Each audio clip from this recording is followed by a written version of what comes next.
Hi hello welcome to Suman TV. నేను మీ రోషన్. ఎన్నికల హడావుడిలో అందరూ 100 కోట్లు 1000 కోట్లు అని చెప్పేసి అఫిడవిట్లో ఇస్తున్నారు. బట్ ఈ ఎంపీ మాత్రం అందరికీ భిన్నంగా ఉంటారనమాట. Is none other than Tirupati MP. Tirupati MP అభ్యర్థిగా గురుమూర్తిని మీ అందరికీ పరిచయం చేస్తా ఉన్నాను. బయట అసలు ముఖ్యంగా మీ గురించి ఏమనుకుంటున్నారు సార్, వెళ్ళి పలకరించే ప్రయత్నం చేద్దాం. అసలు గురుమూర్తి గారికి జగన్మోహన్ రెడ్డి గారికి మధ్య సంబంధం ఏంటి, ఎందుకు ఇవ్వాల్సి వస్తుందన్న ఒక చర్చకి మీరేం చెప్తారు? అసలు జగన్మోహన్ రెడ్డి గారి యొక్క ఫాలోయర్ని నేను, ఆయనకి పెద్ద ఫ్యాన్. పెద్దిరెడ్డి రామచంద్రారెడ్డి కావచ్చు, చెవిరెడ్డి భాస్కర్ రెడ్డి కావచ్చు, పక్కన రోజా కావచ్చు, ఇంతమంది కీలక నేతల మధ్య ఊపిరి పీల్చుకోగలుగుతున్నారా మీరు? వాస్తవంగా చెప్పండి. నాకు అబద్ధం చెప్పాల్సినటువంటి అవసరం లేదు. ఇక్కడ ఎంపీకి విలువ ఇవ్వరు, డిప్యూటీ మేయర్ అభినయ్కి ఉన్నంత విలువ కూడా గురుమూర్తికి ఇవ్వట్లేదు. పార్లమెంటరీ పరిధి పెద్దది కాబట్టి ప్రతిసారి వెళ్ళలేకపోవచ్చు.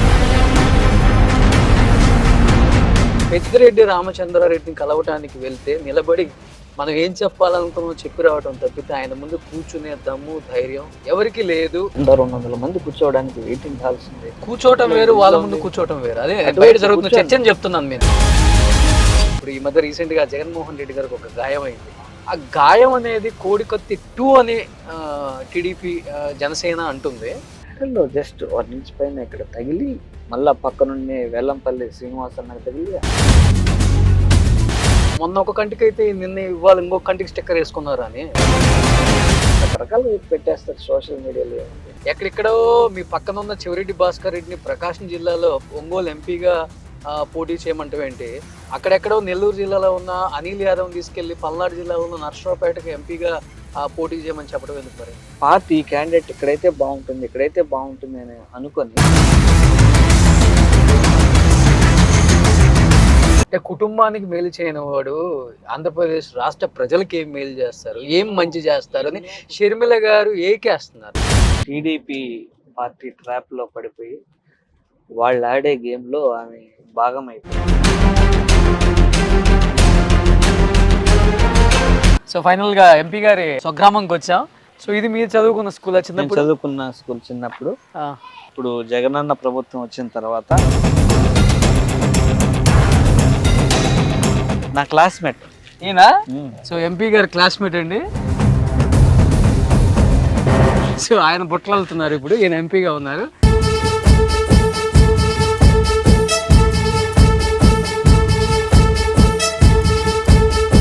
ఇది ఎంపీ గారి ఇల్లు అనమాట. చూడండి హ్యాపీగా అక్కడ కనపడుతున్నారు చూడండి. గురుమూర్తి గారు మన ఎంపీ గారి అమ్మ, మన ఎంపీ గారి నాన్న. ఎప్పుడు చెప్పలేదా నేను ఎంపీ అయ్యాను ఇప్పుడు ఈ ఆంధ్రప్రదేశ్కి, నీకు ఎందుకు ఈ పొలం పని? కొడుకు వచ్చిన ఆనందమా, కళ్ళమని నీళ్ళు గారిపోతుంది.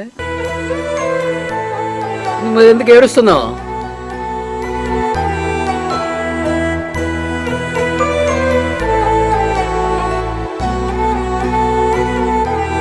ఏడవద్దు. వెంకటేశ్వర స్వామి కనుకరించిన కానీ ఆయన దర్శనం మనకు దొరకటం చాలా కష్టం అని చాలా మంది గొగ్గోలు పడుతున్నారు. ఒకటి ధర్మారెడ్డి, ఒకటి భూమాన కరుణాకర్ రెడ్డి, ఇంకొకటి భూమాన అభినయ్ రెడ్డి. వీళ్ళ ఆజ్ఞ లేనిదే తిరుపతిలో ఏ పనులు జరగకూడదు, ఎవరు దర్శనాలు పెద్ద పెద్ద వివిఐపీలు ఇవన్నీ ఏం జరగకూడదు, మా ఆజ్ఞ లేనిది ఏది జరగకూడదు అనే ఒక సిద్ధాంతం ఉంది. చాలా తప్పండి. వంగ గీత వర్సెస్ పవన్ కళ్యాణ్. ఈసారి పవన్ కళ్యాణ్ అసెంబ్లీలోకి అడుగు పెడతారు అనుకుంటున్నారా?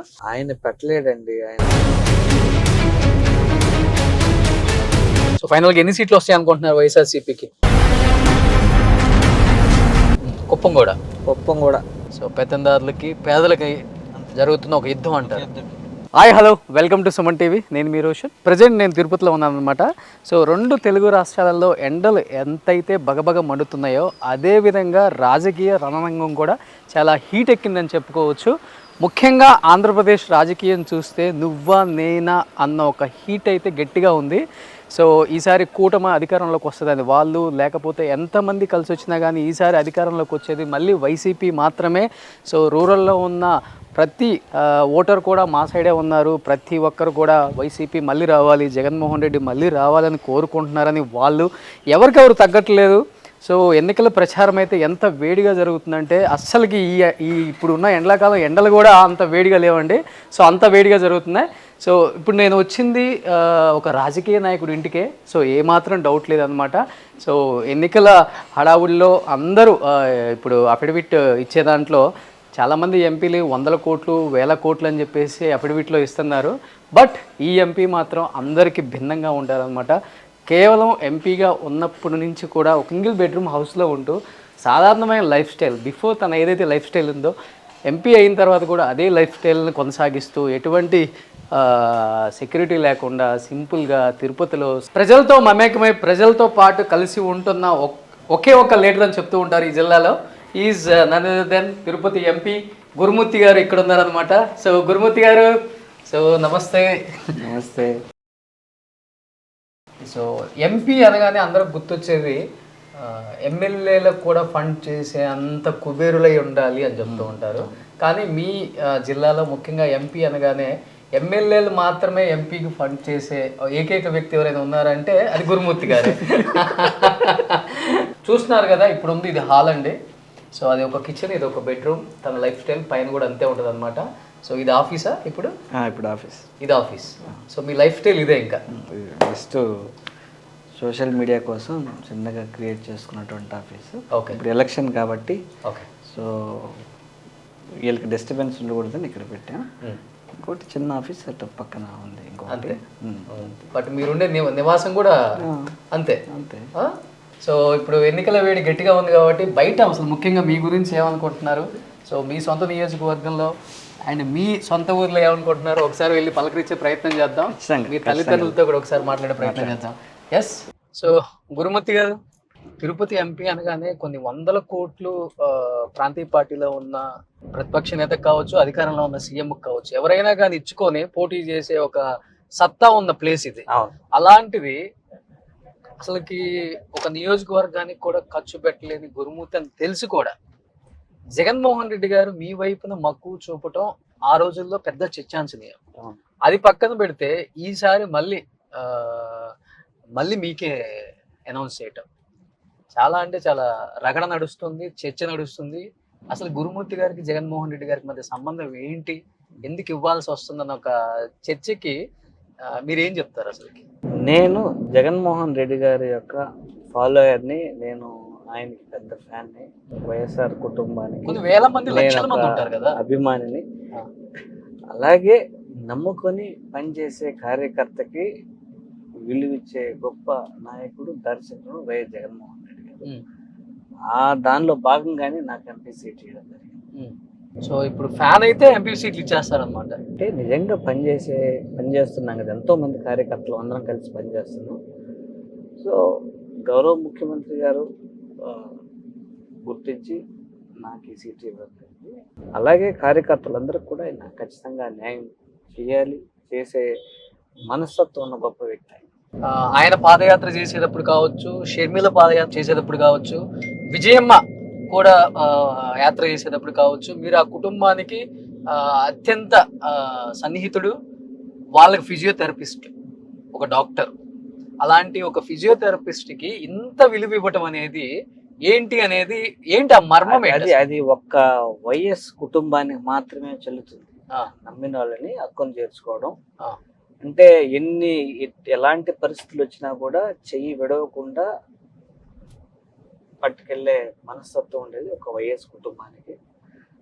రాజశేఖర రెడ్డి గారి తర్వాత జగన్మోహన్ రెడ్డి గారికి అలాంటి మనస్తత్వం కానీ, అలాంటి పేదలు పెద్ద ధనవంతులు అనే తేడా లేకుండా అందరినీ సమానంగా చూసి అందరికీ సమాన అవకాశాలు ఇవ్వాలి. మీరు చూసుకోండి, టీడీపీ పార్టీ కావచ్చు, ఇతర పార్టీల్లో టికెట్లు ఇచ్చినంత ధనవంతులకి ఇచ్చు. అదే వైఎస్ఆర్ కాంగ్రెస్ పార్టీలో నిజమైన పేదలకి అన్ని వర్గాల్ని సమానంగా చూస్తూ అందరికీ సమాన అవకాశాలు కల్పిస్తున్నటువంటి ఒకే ఒక్క వ్యక్తి దేశంలో ఎవరున్నారంటే జగన్మోహన్ రెడ్డి గారు. ఎందుకంటే మేము పార్లమెంట్లో కూర్చున్నప్పుడు, సెంట్రల్ హాల్లో కూర్చున్నప్పుడు దేశంలో వివిధ రాష్ట్రాల నుంచి వచ్చినటువంటి అందరూ ఎంపీలు ఉంటారు. అక్కడ ప్రత్యక్షంగా చూస్తుంటాం ఎలాంటి పరిస్థితులు ఉంటాయి. కానీ దానికి భిన్నంగా పరిపాలన దక్షత కావచ్చు, అన్ని వర్గాలకి న్యాయం చేసేది కావచ్చు, పేదల పక్షాన్ని నిలబడడం కావచ్చు, ఇవన్నీ చూస్తే ఎక్కువగా మన ఆంధ్రాలోనే ఉంటుంది. ఏదైతే బాబాసాహెబ్ అంబేద్కర్ గారు ఏదైతే కోరుకున్నాడో ఆ ఆశయాలను నెరవేరుస్తూ ఈరోజు గ్రామాల నుంచి కావచ్చు, పట్టణాల నుంచి కావచ్చు, ఎక్కడైనా కూడా మీరు చూస్తే సమానంగా ఇన్ఫ్రాస్ట్రక్చర్ డెవలప్ చేయడానికి ప్రయత్నం చేస్తున్నారు. ఎందుకంటే ఏదైనా ఒక ముఖ్యమంత్రి గారు ఒక ఆలోచన చేసి రేపు ప్రజలకు ఇది చేరాలి అని అంటే అది proper distribution system, proper mechanism ఉన్నప్పుడే అది జరుగుతుంది. అలాంటిది ప్రతి గ్రామ సచివాలయాలు కావచ్చు, ఆర్బీకే సెంటర్లు కావచ్చు, హెల్త్ సెంటర్లు కావచ్చు, అంటే ఎన్ని మినిమం నీడ్స్ రాష్ట్రానికి ప్రజలకి.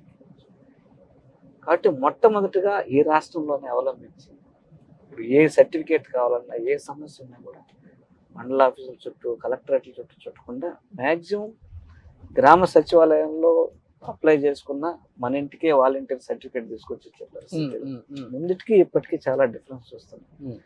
ఇలాగా ప్రజల కోసం బాధ్యతగా, పేద వర్గాల కోసం బాధ్యతగా నిలబడి పనిచేసే ఒక గొప్ప నాయకుల మధ్య 10 మందిలో కనపడే జగన్మోహన్ రెడ్డి వేరు. యాజ్ ఏ డాక్టర్ గా, యాజ్ ఏ ఫిజియోథెరపిస్ట్ గా ఆయన పాదయాత్ర చేసినప్పుడు ఆయన కాళ్ళకు బొబ్బలు వచ్చినా, లేకపోతే ఇంకోటి ఆయన కాళ్ళకు సంబంధించి, బాడీకి సంబంధించి ఎటువంటి ప్రాబ్లం వచ్చినా కానీ దాన్ని నయం చేసే ఒక వృత్తి మీది డాక్టర్ గా, బిఫోర్ ఎంపీ కన్నా. సో మనుషులు బయట ఒకలాగా ఉంటారు, లోపల ఒకలాగా ఉంటారు.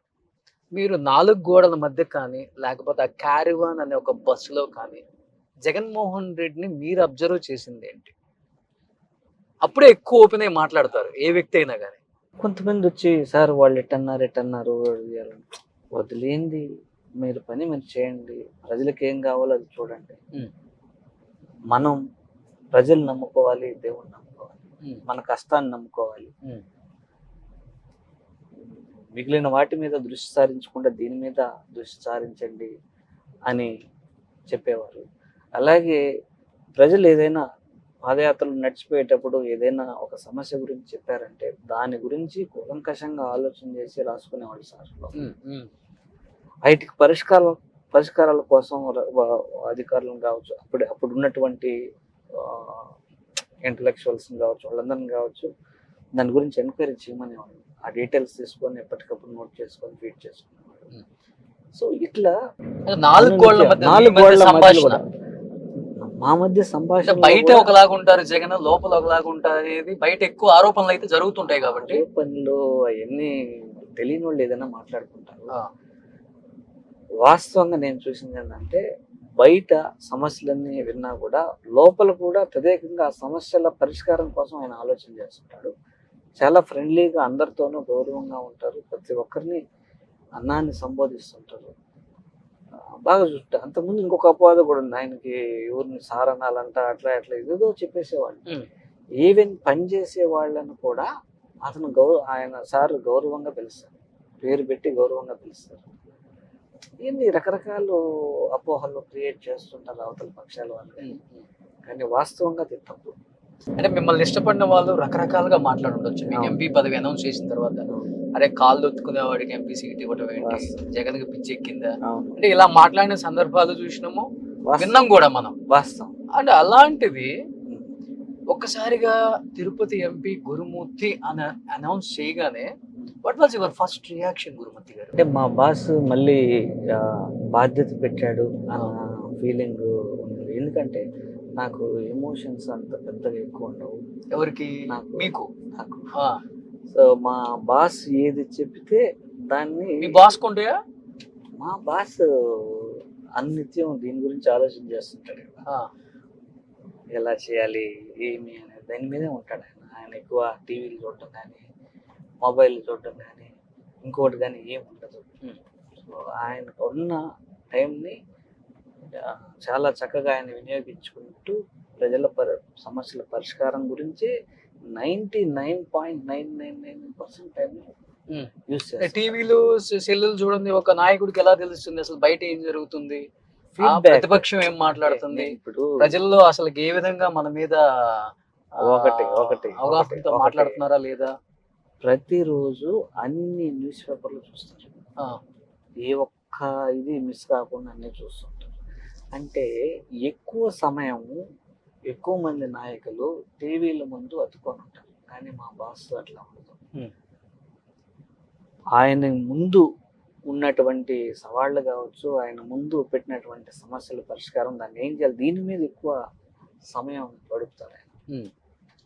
అంటే అత్యంత ధనవంతులు, కీలక నేతలు ఉన్న ప్రాంతం ఏదైనా ఉంది అంటే ఆంధ్రప్రదేశ్లో చిత్తూరు జిల్లా. పెద్దిరెడ్డి రామచంద్రారెడ్డి కావచ్చు, చెవిరెడ్డి భాస్కర్ రెడ్డి కావచ్చు, పక్కన రోజా కావచ్చు.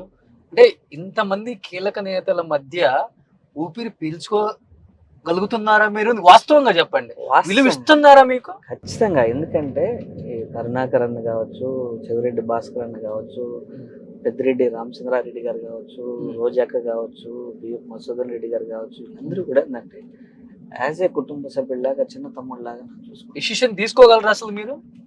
ఒకటి ఏదన్నా పని ఇంప్లిమెంటేషన్ చేయాలంటే గురుమూర్తికి డిసిషన్ తీసుకునే సత్తా, దమ్ము, ధైర్యం ఉందా అంటే ఏమని చెప్తారు ఈరోజు? మేము కలిసి తీసుకుంటాం. ఏదన్నా ఒక సమస్య ఉంటే దీన్ని ఎలా చేద్దాం అంటే కలిసి తీసుకుంటాం. ఇప్పుడు కరుణాకర్ అన్న తిరుపతి రాణిస్తారా అసలు మిమ్మల్ని? వాస్తవంగా చెప్పండి, బయట జరుగుతున్న చర్చ కాబట్టి. వాస్తవంగా చెప్తాను, నాకు అబద్ధం చెప్పాల్సినటువంటి అవసరం లేదు. ఇప్పుడు తిరుపతి నియోజకవర్గంలో, తిరుపతి పార్లమెంటరీ నియోజకవర్గంలో ఏదైనా నియోజకవర్గంలో ఒక ఇష్యూ వచ్చినప్పుడు ఖచ్చితంగా ఎమ్మెల్యే గారు నేను సంప్రదించి కొంతవరకు వీళ్ళు ఫాలోఅప్ చేస్తారు, మిగిలిన భాగం నేను ఫాలోఅప్ చేస్తాను. ఇట్లా సమన్వయంతో చేస్తున్నాం కాబట్టి ఈరోజు ఎక్కువ అభివృద్ధిని సాధించగలిగాం. తిరుపతి పార్లమెంట్ నియోజకవర్గం ఏం సాధించారు? For example Tirupati railway station తీసుకోవచ్చు. మొన్ననే 300 కోట్ల రూపాయలు నిధులు తీసుకురాగలిగాం జగనన్న నాయకత్వంలో, ఆయన ఆదేశానుసారం. ఈరోజు వరల్డ్ క్లాస్ ఎమ్యూనిటీస్ ఉండేలాగా చూస్తాం. అది 2025వ సంవత్సరానికి జూన్కి పూర్తయింది. సో ఇంతకాలం అంటే ఒక రోజుకి 70,000 మంది ప్రయాణికులు తిరుపతి రైల్వే స్టేషన్ నుంచి ప్రయాణాలు సాగిస్తుంటారు ఒక రోజుకి. అంత రద్దీ రైల్వే స్టేషన్ అంటే మౌలిక వసతుల లేమితో కొట్టుమిట్టాడుతున్నటువంటి పరిస్థితుల నుంచి ఈరోజు మీరు తీసుకుంటే కన్స్ట్రక్షన్ అత్యంత వేగంగా జరుగుతుంది. సో అది జగనన్న ప్రభుత్వం వచ్చిన తర్వాత దాన్ని పకడ్బందీగా కరుణాకర్ అన్న కావచ్చు, నేను కావచ్చు డిస్కస్ చేసుకొని ఏదేదని ఒక ప్లాన్డ్గా ముందుకెళ్తున్నాం కాబట్టి ఈరోజు ఇంత అభివృద్ధి చేయగలుగుతున్నాం. అలాగే రోడ్స్ విషయాన్ని తీసుకొస్తే కేవలం జగనన్న ప్రభుత్వంలో మాత్రమే హైవే కనెక్టివిటీ కోసం దాదాపు 742 కిలోమీటర్లు సెంట్రల్ ఫండ్స్తో తిరుపతి పార్లమెంటరీ నియోజకవర్గానికి సంబంధించినటువంటి కనెక్టివిటీ కోసం తీసుకొచ్చాం. సో ఇది జగన్ సారు ఢిల్లీ వచ్చిన ప్రతిసారి ఆయన ఫాలోఅప్ చేసేవారు, మేము ఫాలోఅప్ చేసి ఈ విధంగా చేసుకోవడం దాదాపుగా 17,000 కోట్ల రూపాయలు రాబట్టుకోగలిగాం. ఇంతకు ముందున్నటువంటి ముఖ్యమంత్రులు కావచ్చు, ఇంతకు ముందున్నటువంటి నాయకులు కావచ్చు అంత రాబట్టుకోలేకపోయారు. ఇది ఎలా సాధ్యం అంటే సమన్వయంతో పనిచేస్తేనే ఇది సాధ్యపడుతుంది. మీరు సమన్వయం అంటున్నారు. తిరుపతిలో దిగిన తర్వాత నేను 10 మందిని కనుక్కుంటూ 9 మంది చెప్పిన మాట ఏంటంటే ఇక్కడ ఎంపీకి విలువ ఇవ్వరు, డిప్యూటీ మేయర్ అభినయ్ కొన్నంత విలువ కూడా గురుమూర్తికి ఇవ్వట్లేదు. సో గెలిచిన తర్వాత తిరుపతి ప్రజల్లో కనిపించినప్పుడు కూడా ఒక అభివృద్ధి కార్యక్రమానికి రిబ్బన్ కటింగ్ కి పిలవరు, ఒక చోట ఫ్లెక్సీలో గురుమూర్తి బొమ్మ ఎంపీ అయినప్పటికీ వేయరు, ఇంకెక్కడ వాళ్ళు ఇచ్చే గౌరవం వాస్తవా కదా? వాస్తవం కదా? అవాస్తవం. అభినయ్ రెడ్డి గారు నా సోదరుడు, మేమిద్దరం చాలా ఆప్యాయంగా చాలా సమన్వయంతో నడుస్తూ ఉంటాం. ఎన్ని కార్యక్రమాలకు అటెండ్ అయ్యారు అభినయ్తో? ఎన్ని రిబ్బన్ కటింగ్లు చేశారు? ఇప్పుడు ఎన్ని ఫ్లెక్సీలలో మీ ఫోటోలు వేశారు? కరుణాకర్ అన్న కావచ్చు, నేను కావచ్చు ప్రతి కార్యక్రమానికి పెట్టినప్పుడు పిలుస్తారు.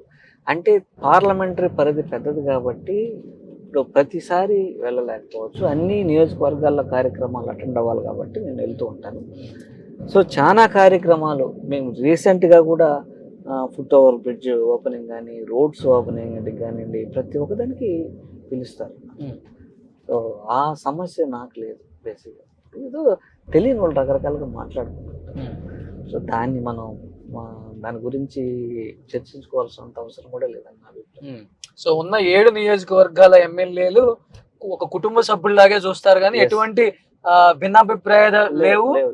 7 నియోజకవర్గాలు ముందుండి అభివృద్ధి చేయడానికి నాతో పాటు మమేకమై ఖచ్చితంగా. కేంద్రంలో ఎలాంటి నిధులు తీసుకురావాలో కూడా మీతో చర్చిస్తారు. ఖచ్చితంగా. నమ్మొచ్చా? నమ్మొచ్చండి. ఆ? ఇప్పుడు జరుగుతుంది. మనస్సాక్షి గుండె మీద చేసుకొని చెప్తారా? ఇప్పుడు జరుగుతుంది. ఎప్పటి నుంచో పెండింగ్ ఉంది. ఆ, మధుసూదన్ రెడ్డి గారు మేము డిస్కస్ చేసుకుని ఇది చేయగలిగాం. మధుసూదన్ రెడ్డి నియోజకవర్గం. అవును. రేణిగుంట కింద వస్తుంది. మదన్న నియోజకవర్గం. ఓకే. ఇట్లా ప్రతిదీ చెప్పుకోవచ్చు. ఇప్పుడు మనం పోతుంటేనే రోడ్ లో Hmm. లెఫ్ట్ సైడ్ కి ఒకటి కనిపిస్తుంది ఏర్పేట దగ్గర. Hmm. అది చాలా రోజుల నుంచి పెండింగ్. ఒక ఆర్ఓబి చేయాల్సి వచ్చింది. అది Hmm. మాట్లాడుకొని చేసాం. 98 కోట్లు శాంక్షన్ తీసుకొచ్చుకున్నాం. ఉమ్, ఇప్పుడు దాదాపు 80% వర్క్స్ కంప్లీట్ అయినాయి.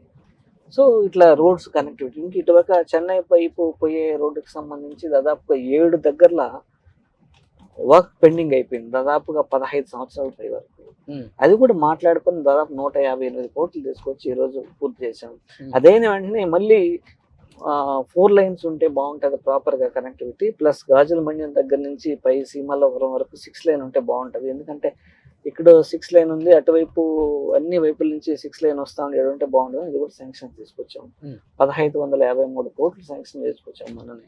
ఓకే.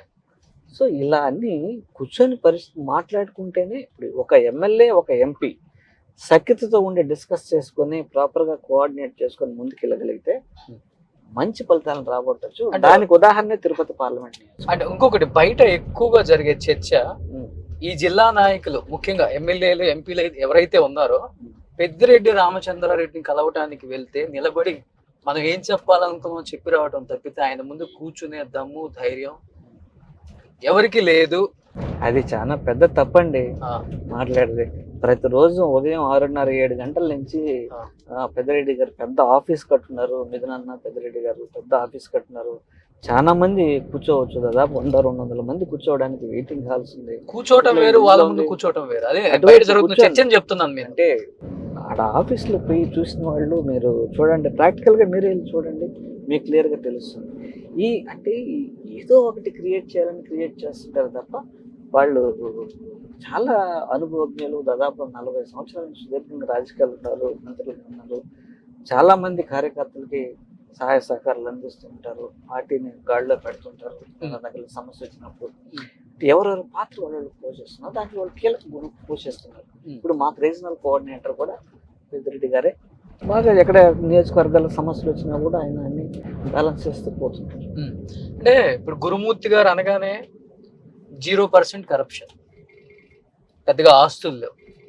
నేను ఒక ఆర్టికల్ చూసి ఇమీడియట్ గా తిరుపతి వచ్చి మీతో పాటు అసలుకి ఏంటి, అసలుకి ఇక్కడ ఎలా జరుగుతుంది మీ ప్రచారం, అసలు మీరేంటి, మీ అసలు డబ్బు లేనిదే ముందుకు నడవని రాజకీయం చూస్తున్నాం ఈరోజు.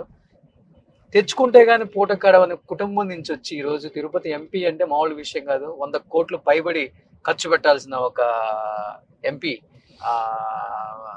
అభ్యర్థి ఇక్కడ ఉండేవాళ్ళు. అలాంటిది కేవలం ఎంపీకి వచ్చే జీతం మీద గడుస్తున్నారు అనే మాట నేను విన్నాను. Is it correct? కరెక్ట్. ఎలా ఎలా అసలు ఎలా సాధ్యం అవుతుంది? మీ పెట్రోల్ కి వచ్చే డీజిల్ కి పెట్రోల్ కి గవర్నమెంట్ డీజిల్ కి ఇస్తుంది. ఏపీ గవర్నమెంట్ ఎంత వస్తుంది మీకు జీతం? ప్రతి నెల 1,85,000 రూపాయలు ఎంపీకి శాలరీకి వస్తుంది. డీజిల్ కి సంబంధించి 1 lakh ఆంధ్రప్రదేశ్ రాష్ట్ర ప్రభుత్వం ఇస్తుంది. సరిపోతుందా డీజిల్ పోసుకోవడానికి? పిఏలకు సంబంధించి ఇద్దరికి 40,000 గవర్నమెంట్ ఆఫ్ ఇండియా ఇస్తుంది. సో ఇది చూసుకొని తక్కువగా ఖర్చు పెట్టుకుంటే సగం ఇప్పుడు మనకి ఎలక్షన్ ఎక్స్పెండిచర్ చూపించాలి కాబట్టి సగం శాలరీని అట్లా ఎత్తి పెట్టుకుంటూ రావాలి. మీరు అఫిడవిట్లు ఎంత చూపించారు? ఇప్పుడు చూస్తే ఇండియాలో ఉన్న రిచెస్ట్ ఎంపీ ఇప్పుడు ఆంధ్రప్రదేశ్ గుంటూరు పెమ్మసాని చంద్రశేఖర్ దాదాపు 6,000 కోట్ల రూపాయలు అఫిడవిట్ లో చూపించారు తన ఆస్తులు. అవురా అంటున్నారు అందరు కూడా. అలాంటి ఆంధ్రప్రదేశ్ లో మీలాంటి ఒక ఎంపీ కూడా ఉండటం అనేది చర్చాంశనీయం. ఇప్పుడు మొత్తం కలిసి అది 52 లక్షలు ఉంటది. దాంట్లో ఇప్పుడు సగభాగం పైన ఇప్పుడు ఎలక్షన్ అకౌంట్ కి ట్రాన్స్ఫర్ చేసుకోవాలి. ఎందుకంటే అలవెన్స్ లో కొద్దిగా సేవ్ చేసుకునండి, శాలరీలో సేవ్ చేసుకునండి. వీటిల్లో ఇప్పుడు ఈ ఎలక్షన్ ఖర్చుకి సంబంధించి ఎలక్షన్ అకౌంట్ సపరేట్ గా ఓపెన్ చేయాలి కొత్తది. సో ఆ అకౌంట్ మొత్తం ఇది ట్రాన్స్ఫర్ అవ్వదు. కొంచెం ఇబ్బందిగా లేదా గురుమూర్తి గారు? నిజంగా చెప్పండి. అంటే ఎంపీ క్యాండిడేట్ ఎమ్మెల్యేలకి నేను ఇంత పంపుతున్నానని ఫోన్ చేసి చెప్తారు ఎక్కడైనా కానీ. అలాంటిది మీ 7 నియోజకవర్గాలలో ఉన్న ఎమ్మెల్యేలు మా ఎంపీకి ఫండ్ పంపాలి అని అక్కడ ఇక్కడ కూడా మాట్లాడుకుంటుంటారు కదా. అది కూడా ఒక చర్చే. కొంచెం నొప్పిగా ఉంది జగన్మోహన్ రెడ్డి తీసుకునే ఆలోచనలు ఏంటో మాకు అర్థం కావట్లేదు. అందుకని స్థాయికి వెళ్ళలేదంటారా ఇక్కడ? అట్లా ఏం లేదు. ఏ ఒక్కరు కూడా ఎమ్మెల్యేలు కానీ మాకు గురు ఏం పంపిస్తున్నాము అని ఒకటి అడగలేదు.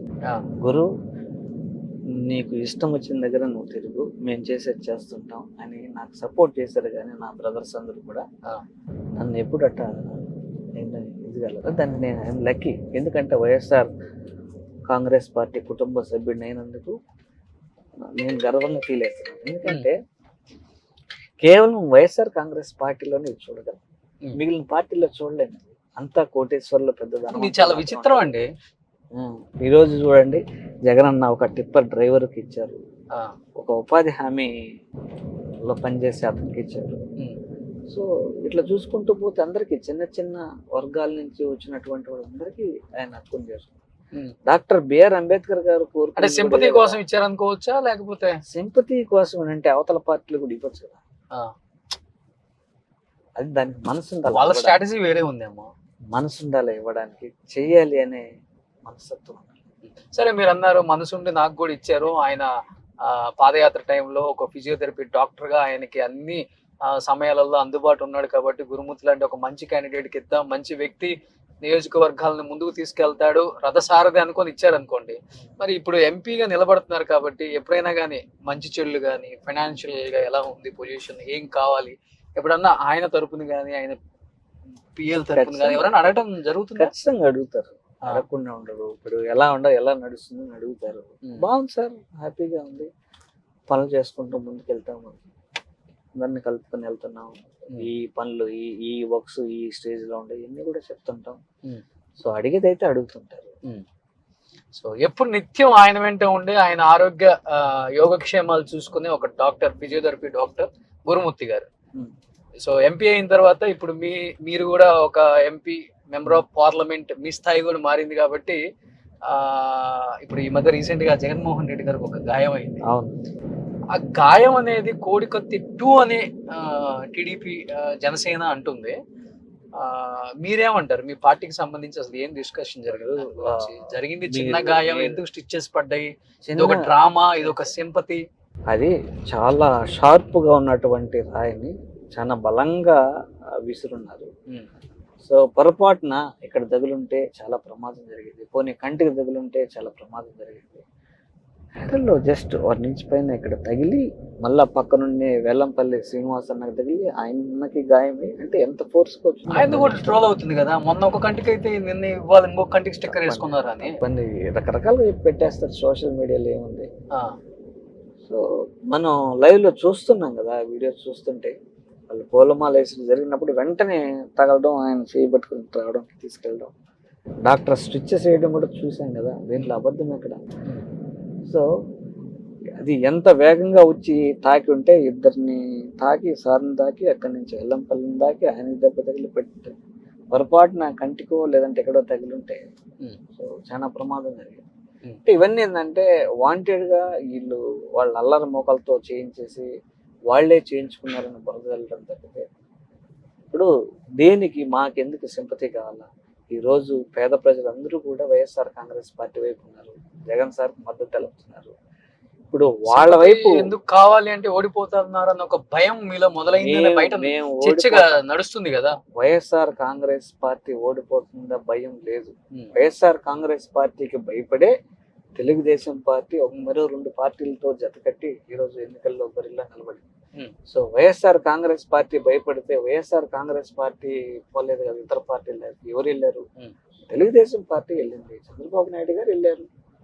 సో ఇప్పుడు ఎవరికి భయం? ఎవరికి అవసరం సింపతీలు కానీ మద్దతులు, ఇతర పార్టీల మద్దతు కానీ ఎవరికి అవసరం? టీడీపీకి అవసరం, వైసీపీకి అవసరం లేదు.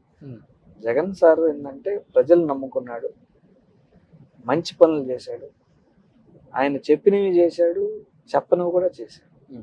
మీకు సింపుల్గా చెప్తాను, ఒక్క తిరుపతి పార్లమెంట్ నియోజకవర్గంలోనే 9,680 కోట్ల రూపాయలని డైరెక్ట్గా ఎలాంటి కరప్షన్ లేకుండా డైరెక్ట్గా పేదల అకౌంట్కి దళారీ వ్యవస్థ లేకుండా అందించారు వాలంటీర్ సిస్టమ్ ద్వారా. ఈరోజు దాని ద్వారా ఏంది, వాళ్ళ యొక్క జీవన ప్రమాణాలు పెరిగాయి. పేదల యొక్క జీవన ప్రమాణాలు ముందు కాలంలో చూసిన ఎవరో ఒకరి దిక్కుపోయి అప్పు తీసుకోవాలా, 2,000, 3,000, 5,000, 10,000 మళ్ళీ కూలికి వెళ్ళడానికి ఇంకోటి. ఈరోజు ఆ పరిస్థితి లేదు. వాళ్ళు ఆత్మగౌరవంతో బతుకుతున్నారు. అలాగే గ్రామాల్లో ఉండే ప్రజలు ఏ పని కావాలన్నా కూడా ఎంఆర్ఓ ఆఫీసుల చుట్టూ, ఎంపీడీఓ ఆఫీసుల చుట్టూ, కలెక్టరేట్ చుట్టూ, ఆర్డీఓ ఆఫీసుల చుట్టూ తిరగకుండా గ్రామ సచివాలయ వ్యవస్థను గ్రామాలను కన్స్ట్రక్ట్ చేశారు. అలాగే రైతుల కోసం ఇప్పుడు ఎక్కువగా నష్టపోతున్నది రైతులు. ఏ విధంగా నకిలీ విత్తనాలు ఇచ్చేసేది, కల్తీ మందులు అమ్మేసి అది పని చేయకుండా, క్రాప్ ఈల్డింగ్ రాకుండా చాలా ఇబ్బందులు పడ్డారు. కరెంటు పగులు కొంత టైము, రాత్రి కొంత టైము, అలాగే క్రాప్స్కి ఇన్సూరెన్స్ చేసుకోలేక ఎన్ని ఇబ్బందులు పడేవాళ్ళు. అట్లా దానికంతా ఆర్బీకే సెంటర్ల ద్వారా అక్కడే కొంతమంది అగ్రికల్చర్ అసిస్టెంట్ల నుంచి, అలాగే అగ్రి ల్యాబ్స్ ఒకటి పెట్టి రైతుకి వెళ్ళే ప్రతి ఒక్క విత్తనం మంచిదా కాదని చెక్ చేసి, మందుల క్వాలిటీ చెక్ చేసి ఈరోజు హ్యాపీగా ఉన్న రైతులు. ఈరోజు 2,200 ఒక బస్తా వరి ధాన్యం, ఇది హైయెస్ట్. మంచి మద్దతు ధరనిచ్చి ఇంత సపోర్ట్ చేస్తున్నారు. సో రైతుల మద్దతు అంతా వైఎస్ఆర్ కాంగ్రెస్ పార్టీ. అలాగే అవ్వాతాతలు వాళ్ళ పెన్షన్లు అవన్నీ ఇచ్చి వాళ్ళ ఆత్మగౌరవం. ఈరోజు మనం అనాథ ఓల్డ్ ఏజ్ హోమ్లో ఇప్పుడు ఎక్కువ మంది లేరు, ముందు చాలా మంది ఉండేవాళ్ళు. సో వాళ్ళు గౌరవంగా బతుకుతూ ఉన్నారు.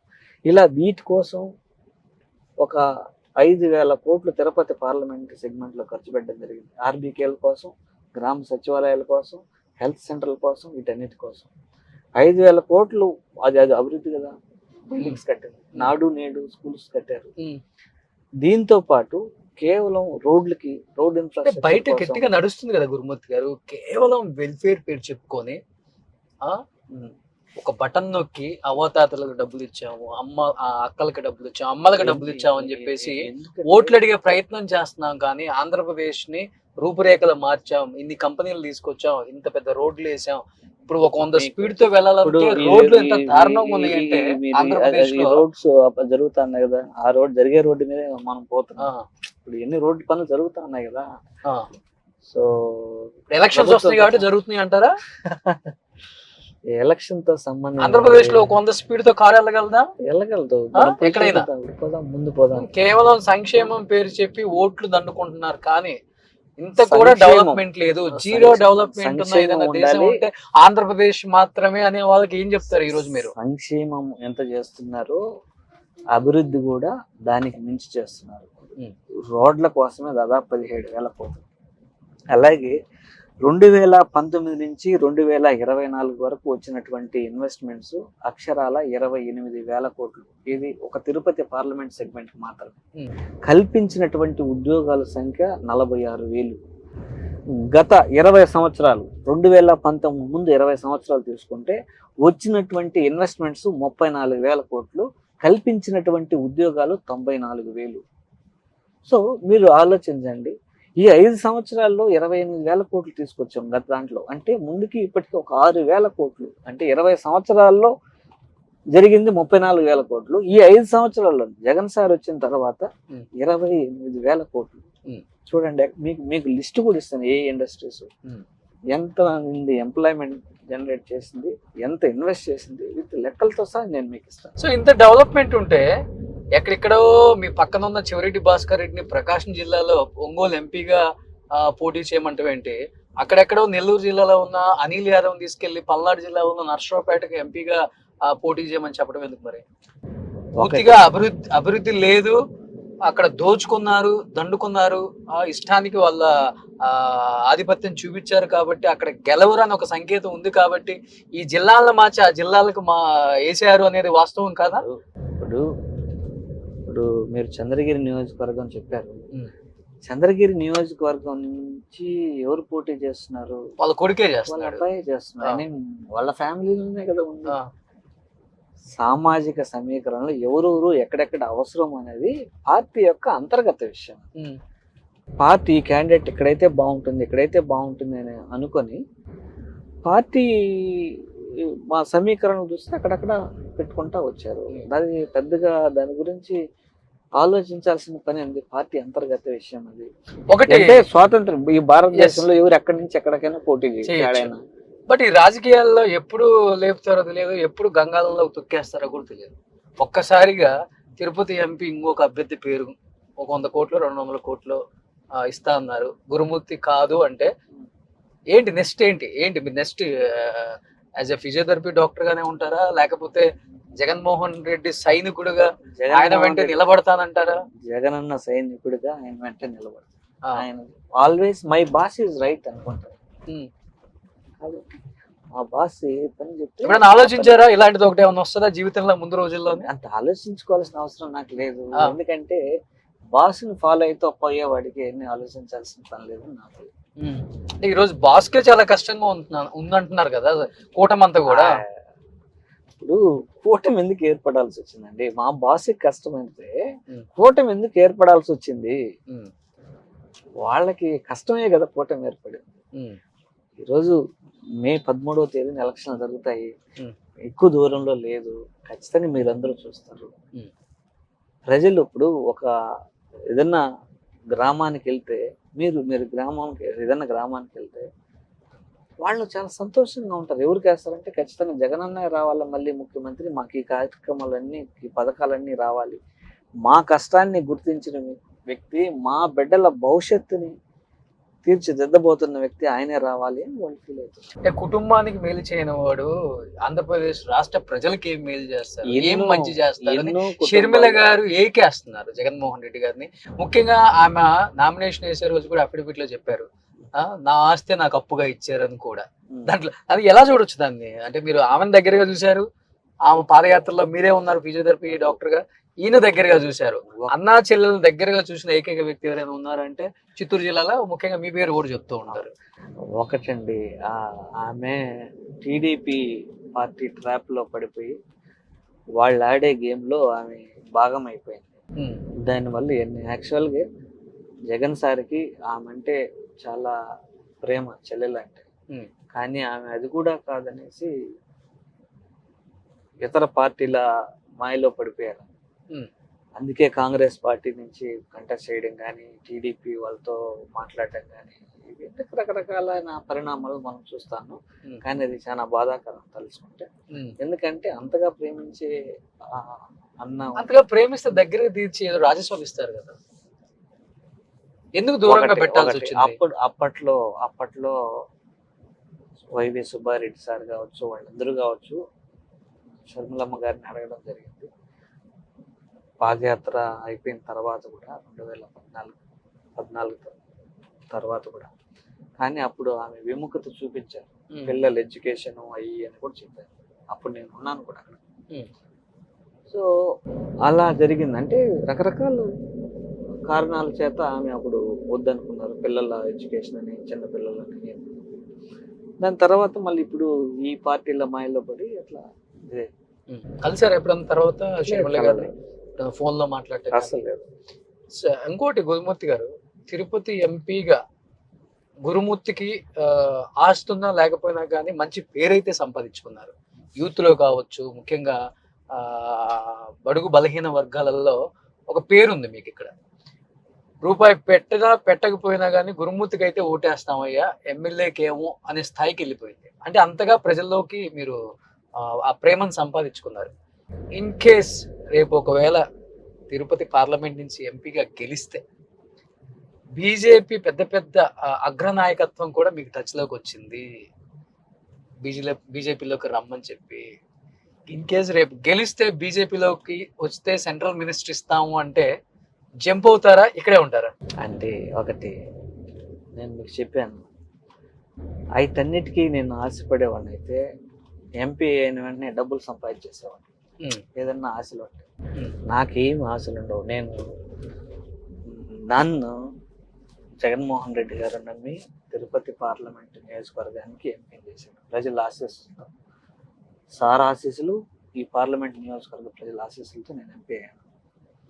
సార్ చెప్పింది ఒకే మాట. ఏం చెప్పాడంటే మనం ఒక రూపాయి కూడా ఓటర్కి డబ్బులు పంచకుండా మనం ఎలక్షన్ చేయాలి. డబ్బులు తీసుకోకుండా ఓటేసి ఒక నాయకుడిని గెలిపించుకుంటే ఏం చేస్తామో చూపించాలి. ప్లస్ యంగ్స్టర్స్ని రాజకీయాల్లోకి తీసుకొచ్చి ప్రోత్సహిస్తే ఏం చేస్తారో చూపించాలి. దానికి అనుగుణంగా పనిచేయాలని ఆయన ఆదేశాలు.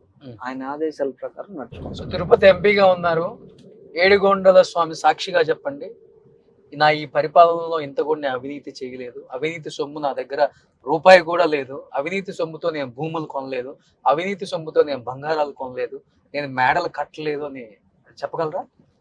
వేడిగొండల స్వామి సాక్షిగా, నా ఇద్దరు బిడ్డల సాక్షిగా, నా సాక్షిగా ఒక్క రూపాయి కూడా అవినీతి నేను చేయలేదు, అవినీతి ప్రోత్సహించే పనులు చేయలేదు. మనసా వాచా కరం నా తిరుపతి పార్లమెంటు నియోజకవర్గ అభివృద్ధి పనుల కోసమే నా టైంనంతా నేను వెచ్చించాను. ఏ ఒక్క గంట కానీ ఏ ఒక్క ఇది కానీ నా అంటూ నేనేం పని చేసుకోలేదు, చేయలేదు కూడా ఇప్పటి వరకు. కేవలం మా బాస్ ఏదైతే టార్గెట్స్ నిర్దేశించాడో, మా బాస్ నిర్దేశించిన టార్గెట్స్ అన్నీ కూడా తిరుపతి పార్లమెంట్ నియోజకవర్గ ప్రజల కోసం అభివృద్ధి, నియోజకవర్గ అభివృద్ధి. ఎందుకంటే తిరుపతి పార్లమెంట్ నియోజకవర్గానికి జియోగ్రఫికల్గా చాలా అడ్వాంటేజ్ ఉంది అభివృద్ధి చేయడానికి. ఇది ప్రముఖ పుణ్యక్షేత్రం. ఈ దేశానికి ఢిల్లీ ఏ విధంగా రాజధానో, ఈ దేశానికి ఆధ్యాత్మిక రాజధాని తిరుపతిగా భాసిల్లుతాం. ఒక సంవత్సరానికి 6 కోట్ల మంది ఈ ప్రాంతాన్ని సందర్శిస్తున్నారు. దాదాపుగా వేలలో 30 నుంచి 40% మంది అఫోర్డబిలిటీ ఉంది. ఏంటంటే 3 నుంచి 5 రోజుల పాటు ఉండడం కోసం. ఎప్పుడైతే 3 నుంచి 4 రోజులు 5 రోజులుగా ఇక్కడ కానీ ఉండగలిగితే 30 to 40% ఆ ఇన్ఫ్రాస్ట్రక్చర్ డెవలప్ చేస్తే దాదాపుగా ఈ తిరుపతి పార్లమెంట్ నియోజకవర్గం నుంచే 15,000 కోట్ల రూపాయల జిఎస్టీని ఈ రాష్ట్రానికి అందించవచ్చు. ఈ రాష్ట్ర అభివృద్ధిలో భాగం చేయొచ్చు తిరుపతి పార్లమెంట్ సెగ్మెంట్. అలాగే దాంతోపాటు టూరిజం బాగా డెవలప్ కావడానికి స్కోప్ ఉన్న ప్రాంతం ఇది. అలాగే ఎడ్యుకేషన్ ఇన్స్టిట్యూషన్లు అత్యధికంగా ఉన్నాయి. 9 యూనివర్సిటీలు ఉన్నాయి, 22 ఇంజనీరింగ్ కాలేజెస్ ఉన్నారు. ఒక సంవత్సరానికి 6,000 మంది ఇంజనీరింగ్ గ్రాడ్యుయేట్స్ బయట వస్తున్నారు ఇక్కడి నుంచి వెళ్ళి హైదరాబాద్, చెన్నై, బెంగళూరు, ఢిల్లీ ఎక్కడెక్కడికో వెళ్ళి ఇతర దేశాలకు వెళ్ళి వాళ్ళు ఉద్యోగాలు చేసుకుంటున్నారు. వాళ్ళకి సంబంధించి ఇక్కడే వాళ్ళు ఉద్యోగాలు చేసుకునే విధంగా ఇన్ఫ్రాస్ట్రక్చర్ డెవలప్ చేయాల్సింది. దానికి కూడా గౌరవ ముఖ్యమంత్రి వర్యులు ఒక 500 ఎకరాల్లో ఐటీ కాన్సెప్ట్ సిటీ పెట్టడానికి ముందుకు వచ్చినారు. ఆ ల్యాండ్ కూడా ఐడెంటిఫై చేశారు. అలాగే వచ్చిన ఇంజనీరింగ్ స్టూడెంట్స్కి స్కిల్స్ అప్గ్రేడ్ చేయడం కోసం నైలైట్ సంస్థను తీసుకురావడం జరిగింది తిరుపతి. దేశంలో మొట్టమొదటి సెమీ కండక్టర్ ల్యాబొరేటరీకి సంబంధించినటువంటి ఏవైతే ప్రాసెస్ ఉంటాయో సెమీ కండక్టర్స్ తయారు చేయడానికి, డిజైనింగ్ నుంచి మ్యానుఫ్యాక్చర్ అయ్యి బయట వచ్చే వరకు ఏ ప్రాసెస్ ఉంటుంది అన్నింటిలో కూడా సెక్షన్ ఇచ్చి సంవత్సరానికి 1000 మందిని ట్రైన్ చేయబోతున్నాం. అది జూన్ జూలై నుంచి సేవలు ప్రారంభించబోతున్నాం. దాంతోపాటు ఇంకొక 35 కోర్సులు కూడా పెట్టి మిగిలిన వాళ్ళందరికీ స్కిల్ అప్ చేసి మంచి నైపుణ్యమైనటువంటి మెన్ పవర్ని తయారు చేయబోతున్నాం. ఇక్కడే ఈ ఐటీ కాన్సెప్ట్ సిటీకి సంబంధించినటువంటి ఇండస్ట్రీస్ మొత్తం తీసుకొచ్చి ఇక్కడ డెవలప్ చేయాలని గౌరవ ముఖ్యమంత్రి. ఆంధ్ర తెలంగాణలో అత్యంత సమర్థులైన ఎంపీల లిస్ట్ లో మీరు ఎప్పుడు ఉంటారనుకుంటా. నిత్యం ఢిల్లీలో ఏదో విధంగా పోరాడుతూనే ఉంటారనుకుంటా, ఏదో ఒక నియోజకవర్గ అభివృద్ధి కోసము, తిరుపతి అభివృద్ధి కోసము. అందుకే కదా ప్రజలు నన్ను అక్కడ పంపించారు. వాళ్ళ ఆశలకు అనుగుణంగా, వాళ్ళ ఆశయాలకు అనుగుణంగా పనిచేయాలి కదా. అలాగే మా నాయకుడు పెట్టినటువంటి నమ్మకాన్ని చేయకూడదు. సో నేను కూర్చున్నటువంటి సీట్కి న్యాయం చేయగలిగినంత వరకు చేయాలి. తిరుపతికి బై ఎలక్షన్స్ వచ్చిన తర్వాత గత 2.5 సంవత్సరాల్లో ఆయన చేసిన అభివృద్ధి పనుల్లో కొన్ని అభివృద్ధి పనులు చూపించడానికి ప్రయత్నం అయితే చేస్తున్నాము. నేను ఎయిర్పోర్ట్ నుంచి వెళ్ళేటప్పుడు కూడా ఏంటి ఇది ఇక్కడ కొండల్లోకి ఇదేదో ఫ్లైఓవర్ కడుతున్నారని ఒక ఆలోచన అయితే వచ్చింది, కానీ ఏంటో అనుకున్నాను నేను. సో ఎంపీ గారు ప్రెసెంట్ మనం ఈ ఫ్లైఓవర్ దగ్గర ఉన్నాం కాబట్టి ఏంటిది అసలుకి?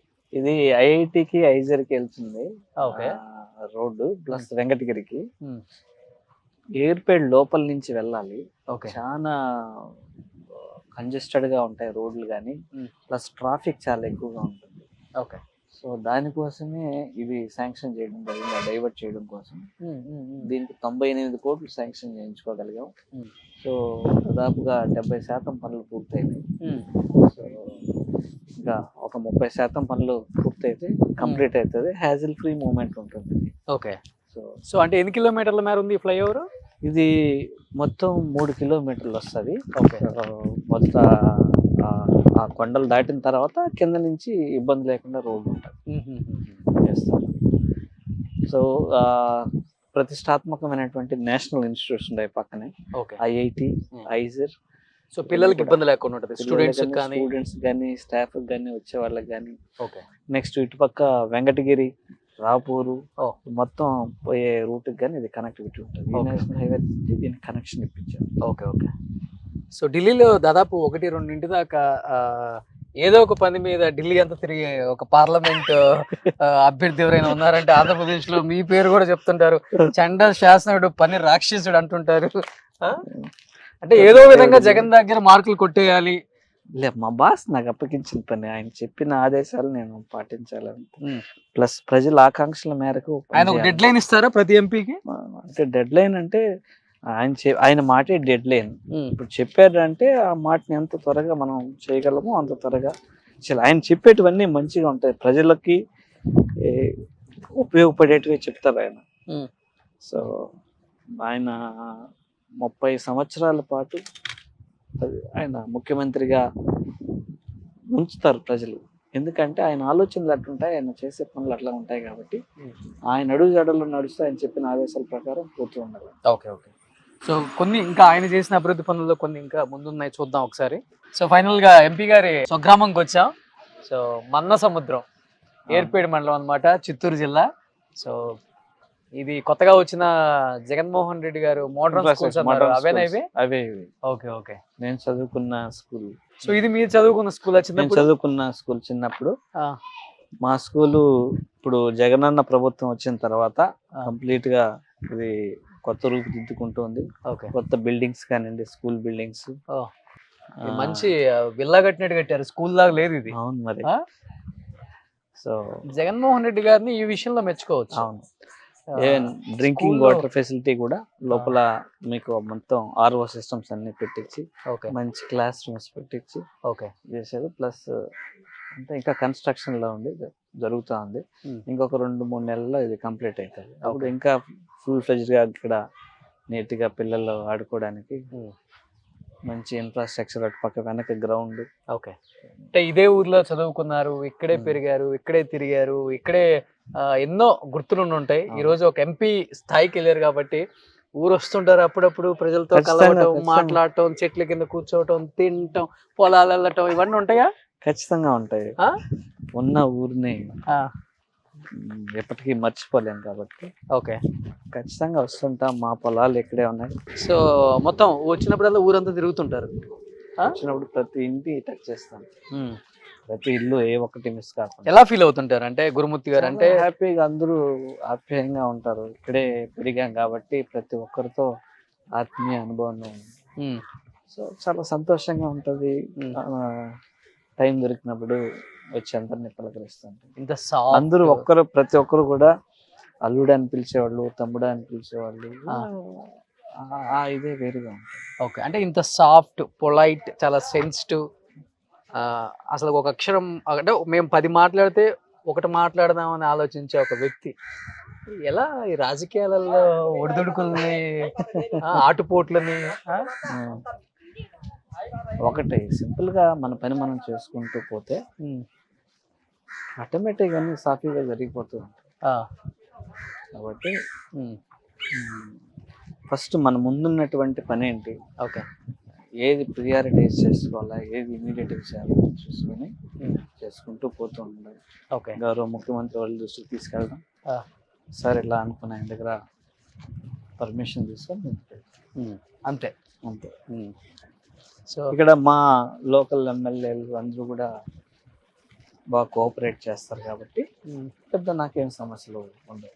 ఏమో ఎట్టున్నావు, ఇప్పుడు ఏమి ఇబ్బంది లేదు, నడుస్తున్నాడా? చూసా వస్తా, మళ్ళీ వస్తా. 3 నెలలు కొద్దిగా జాగ్రత్తగా ఉండాలి. దాని తర్వాత కావాలంటే ఓకర్ పెట్టుకోవాలి.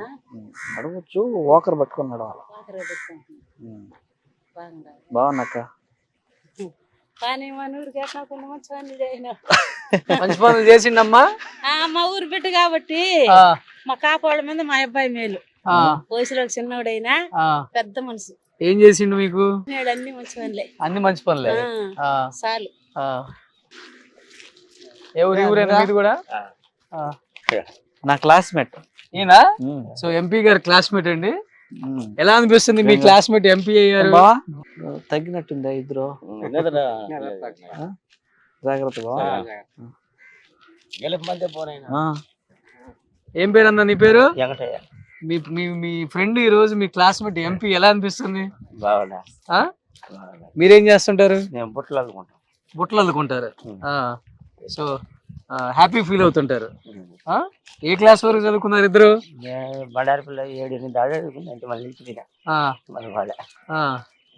మళ్ళీ మా వాడు బుట్టలాడడానికి వెళ్ళిపోయాడు. వస్తుంటారు అన్న ఊర్లోకి?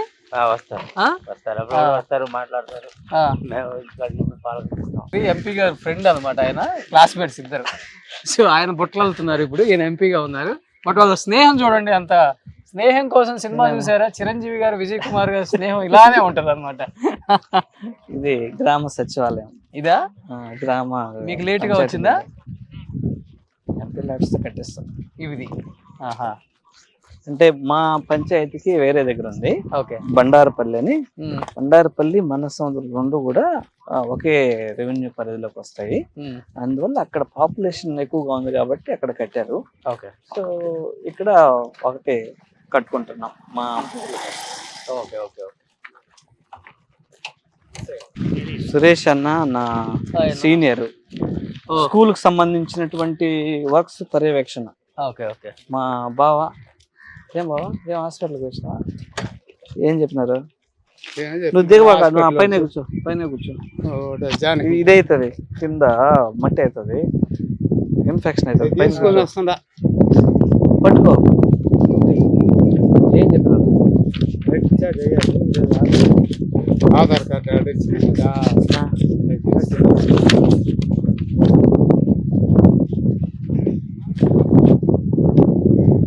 ఏడే కాకుండా బర్డ్కి పోయినారా?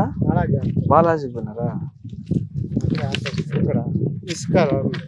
సరే, ఈసారి పోయేటప్పుడు నాకు ముందు చెప్పు. ముందు చెప్తే నేను అక్కడ డైరెక్ట్ చెప్తాను. చెప్తా అనుకుంటే నువ్వు తీరుచుందా? తీరిక ఫోన్ చేసి జాగ్రత్త. ₹1 కాంపన్సేషన్ ఇలా, ₹1 కాంపన్సేషన్ ఇలా ఫ్రీగా ఇచ్చిన రోడ్డు ఇది. అంటే అదే కోఆపరేటివ్. సో మీరు వచ్చిన తర్వాత ఊరైతే మార్పు అయితే చాలా చెందింది. వాళ్ళే చెప్తున్నారు కదా, రోడ్లు లేవు. ఏంది రోడ్డు లేవు.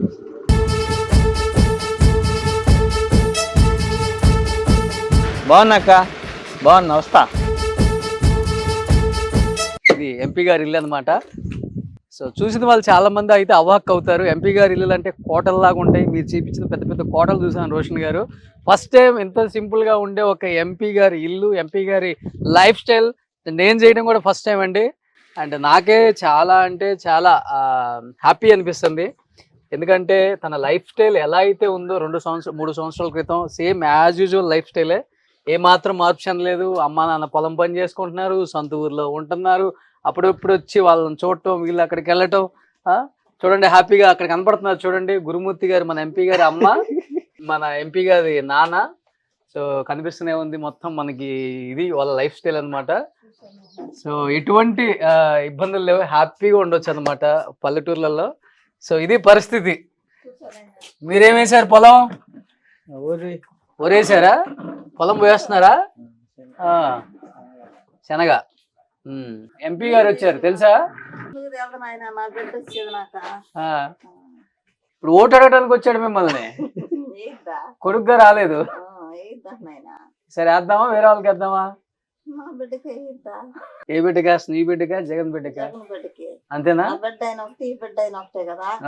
ఇద్దరు సమానమే కదా. ఏ వేశారు మీరు పొలం? శనగేశారు. ఆరోగ్యం బాగుంటుందా? ఎప్పుడు చెప్పలేదా నేను ఎంపీ అయ్యాను ఇప్పుడు ఈ ఆంధ్రప్రదేశ్కి, నీకు ఎందుకు ఈ పొలం పని, నీకు మేడ కట్టిస్తాను హ్యాపీగా ఉండు తిరుపతిలో అని చెప్పట్లేదా? ఆయన పని అయింది, నా పని అంతే. సూపర్. జగన్ పథకాలు వస్తున్నాయి మీకు కూడా అన్ని? వాళ్ళు ఇచ్చిన ఈకపోయినా ఆయన అభిమానులు అభిమానం కళ్ళల్లో కనిపిస్తుంది. గర్వం పక్కన పెడితే చాలా మందికి అహం కూడా వస్తది. కొడుకు ఒక స్థాయికి వెళ్ళిన తర్వాత కొడుకుతో పాటు కుటుంబాన్ని కూడా అహంకి తీసుకెళ్లిన తారాస్థాయి చూసాం మేము చాలా మందిలో వీడియోలో. కానీ ఎలా అనిపించింది మీ కొడుకు ఈ స్థాయికి రావటం, ఇంత కష్టపడి? వచ్చినాడు మంచిదేనని అనుకున్నామే కానీ మనకేం గర్వంగా తిరిగిందిలే ఈ ఊర్లో గాని ఎక్కడ కూడా తెలుసు. మామూలుగా ఎట్టడం అట్నే ఉన్నాం అంతే అంతే. మా ఊర్లో ఏ ఊరినైనా కూడా అడుగు, మేము ఇది వచ్చిందని గర్వంగా తిరిగేది కానీ గర్వంగా మాట్లాడేది కానీ ఏమి లేదు. మీరు బండి నడుపుతారా నడుచుకుంటూనే పోతారా? నడిస్తే నాకు చేత రాదు. చేత కాదు ఇప్పుడు నడుచుకుంటూనే? సైకిలే నేరాలని. మా తల్లి ఎక్కువ సంతోషపడతారు, ఎందుకంటే చాలా మంది ఆడపిల్లల తర్వాత కొడుకు కావాలని ఏరుకోరి ఎంతో ఇష్టంగా కన్నారు గురుమూర్తి గారిని. కొడుకు ఆ స్థాయికి వెళ్ళినప్పుడు ఒక తల్లిగా ఏమనిపించింది మీకు? సంతోషం కదా నాయన, మన బిడ్డ ఒక బిడ్డ అయినా లక్షణంగా బయట పోయి ఉన్నాడు. ఆ బిడ్డను నమ్ముకున్నాం కాబట్టి ఆ బిడ్డ ఎట్నో దగ్గర పెట్టుకొని ఏదో పదవి ఇచ్చినాడు. ఆ బిడ్డ భార్య బిడ్డలో లక్షణంగా బతుకుతున్నారు. అది చాలు మాకు. వెళ్తుంటారా ఎక్కువ అక్కడ తిరుపతి, లేకపోతే ఇక్కడే ఉంటుంటారా? పోయి చూసుకొని వస్తాం బిడ్డ. ఇవన్నీ ఉంటాం. మీరు పొలం పని చేసుకుంటుంటారు? ఇప్పుడు చేయలేకుండా వచ్చినాంలే, ఇది వరదాకా చేసినాము. ఇప్పుడు ఈ సంవత్సరం కూడా చేసినాము. కానీ ఇత్తనాలు రోడ్లు తెచ్చి పెట్టినాడు, బాధపడ్డాడు. పొద్దున నాకు బాగుంటే ఈ పాటికి నారు పోసిందనే, ఎండలు ఎట్టుండాయే అని చెప్పి కళ్ళల్లో నీళ్లు పెట్టుకున్నాడు. ఈ రోజు అవంతా వదిలి మనం చేయలేకుండా వచ్చినాం, అవన్నీ పెట్టుకోకూడదు, ఏదో ఎవరికో ఒకరికి ఇస్తాము చేసుకున్నాంలే అని చెప్పి. ఇంకేముండదు నాయన. కొడుకు చేస్తుంటాడమ్మా వచ్చినప్పుడు పొలం పని? చేస్తాడు చేస్తాడు చేస్తాడు నాయన. చేయకోమని పని మనం చేసుకోక ఎవరు చేసుకుంటారు నాయన. చేస్తాడు. కలిసారు ఎప్పుడన్నా జగన్ గారిని మీరు? కలిసినాం. ఎంపీ అయిన తర్వాత? ఎంపీ అవ్వకముందు కలిసినాం. అంటే పాదయాత్రకు వచ్చినాడు కదా, ఇక్కడ కాంజేరు కాడినప్పుడు పోయి చూసుకొని వచ్చినాం. ఎంపీ అయిన తర్వాత కలవాల? మొన్న పోయిందమా, నాకు బీపీ బాగలే, నేను బాగాలేకపోయినా ఈయనకి మోకాలు ఆపరేషన్ చేసి ఆయన కూడా బాగాలేకపోయినాడు. ఎప్పుడైనా పోయి కలుస్తాం కలవాలని. ఎందుకు అంత అభిమానం ఆయన అంటే? కొడుకుని ఎంపీ చేసిండనా, లేకపోతే పేద ప్రజలకు మంచి చేస్తుండనా? చేసినా వాళ్ళ ఆయన మొదలుకొని మాకు అభిమానం ఎక్కువ. అంటే అప్పుడు అంత ఇబ్బందుల్లో ఉన్నాము. అప్పుడు ఈ రుణమాఫీ చేసినాడు బ్యాంకుల్లో, అందరికీ పాస్బుక్లు అవి పెట్టుకున్నాం కదా. చేసిన తర్వాత మళ్ళీ లోన్ ఇచ్చినారు. వచ్చినాక బోరు గిరి వేసుకొని పైర్లు బాగా పెట్టుకొని బాగా బతుకుతున్నాం. ఇంకా ఆయన ఎంతో అంతే, ఈయన కూడా. కానీ ఇప్పుడు రాజకీయాలు అంటే డబ్బుతో కూడుకుందే. ఇప్పుడు మరి గురుమూర్తి గారు చాలా ఇబ్బందులు పడతారు. ఆయన ఉన్నాడు మహానుభావుడు, జగన్ సార్ ఉన్నాడు, ఆయన ఉన్నాడు. కొడుకు వచ్చిన ఆనందమా? కళ్ళమని నీళ్ళు గారిపోతుంది. ఎందుకు ఏడుస్తున్నావు?